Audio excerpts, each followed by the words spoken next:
we step into America's forgotten corners and listen to the raw, unfiltered truth no one else will tell. Picture a street where $8 can't buy a dozen eggs, but it can buy a fleeting escape into despair. That street is Kensington Avenue in Philadelphia.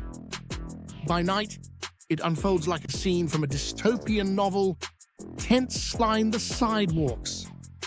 People huddle under themed blankets. Others sit frozen under dimmed streetlights, lost in a chemical haze. This isn't just a neighborhood. It's a mirror reflecting the cracks in the American dream. Kensington is America's wounded heart beating weekly beneath layers of neglect and pain. In today's video, we'll walk through Kensington's shadows to uncover the human stories behind the statistics. We'll meet Maria, who once baked pastries for her community. James, who fixed cars until his back gave out. Alia, who sketches murals to escape the grey. And we'll ask the hard question, what can Union Street teach us about an entire nation? If these stories move you, hit like. Drop a comment. Subscribe to Homeless Life Stories. Because what happens in Kensington isn't just Philadelphia's burden. It's ours. And if we look away, we become part of the wound. Kensington wasn't always this way. In the 20th century, it was a thriving industrial hub, home to Irish, German, and Puerto Rican immigrants who built their American dreams brick by brick. Factories bust, family-run shops lined streets.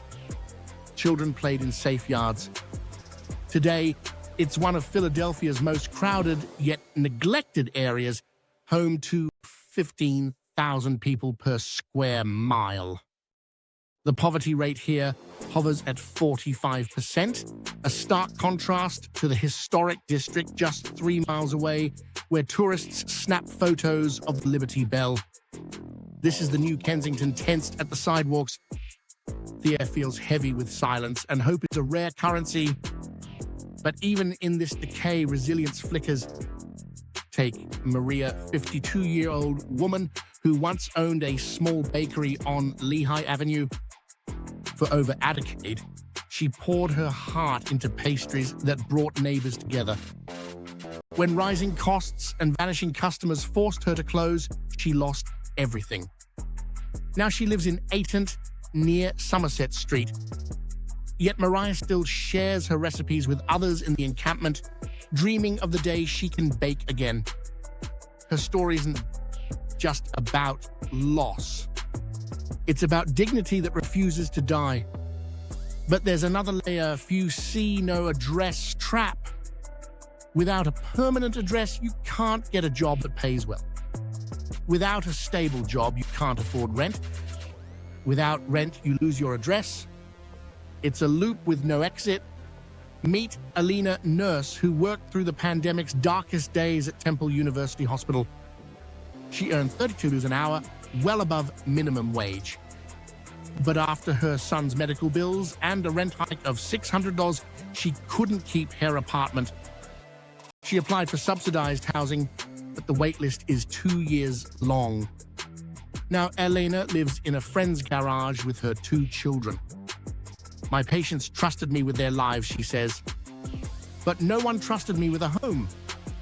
Eleanor represents a growing group. The working professional homeless, teachers, nurses, and pushed onto the streets by a housing market that no longer serves anyone but the wealthy. Kensington's decline didn't happen overnight.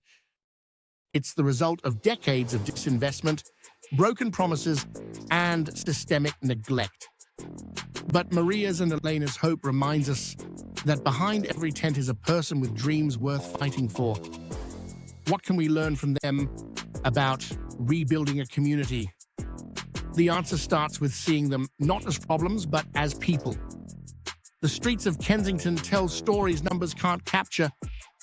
Approximately 700 people live in unstable housing here, with 75 calling the encampments along East Allegheny to Somerset home.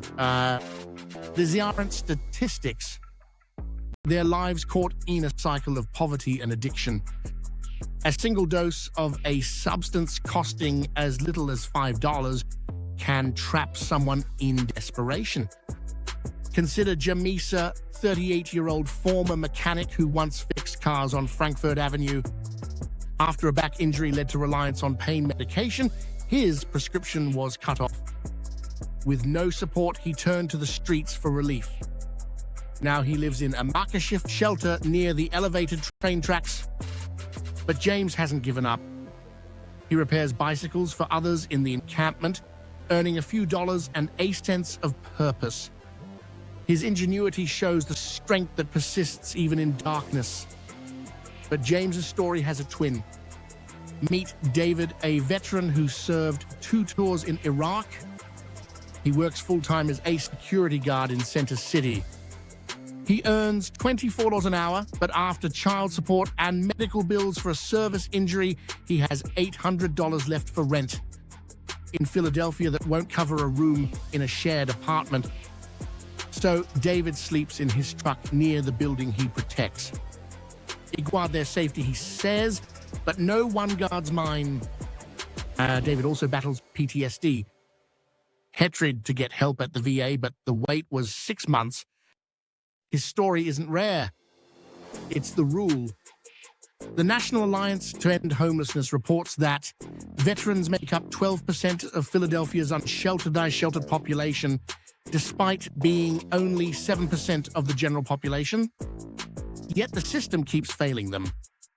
Cities across America have been known to relocate homeless individuals to areas like Kensington, turning it into a de facto dumping ground. In 2024, Philadelphia spent $10 million on homeless services, but much of it funded temporary fixes like sidewalk cleanups, not housing or healthcare. These efforts don't address root causes. They just move the problem around. Every person here has a story worth hearing, and every story challenges us to rethink how we support our neighbors. How do we break this cycle of band-aids? The answer lies not in sweeps, but in solutions. Kensington's children walk a path no child should know. In 2025, about 1,200 school-age kids live in this neighborhood, many attending Kensington High, just a block from sprawling encampments. They grow up surrounded by tense needles and despair shaping their view of the world before they even learn to read. Meet Aaliyah, 14-year-old, who walks past 10 encampments every day to get to school.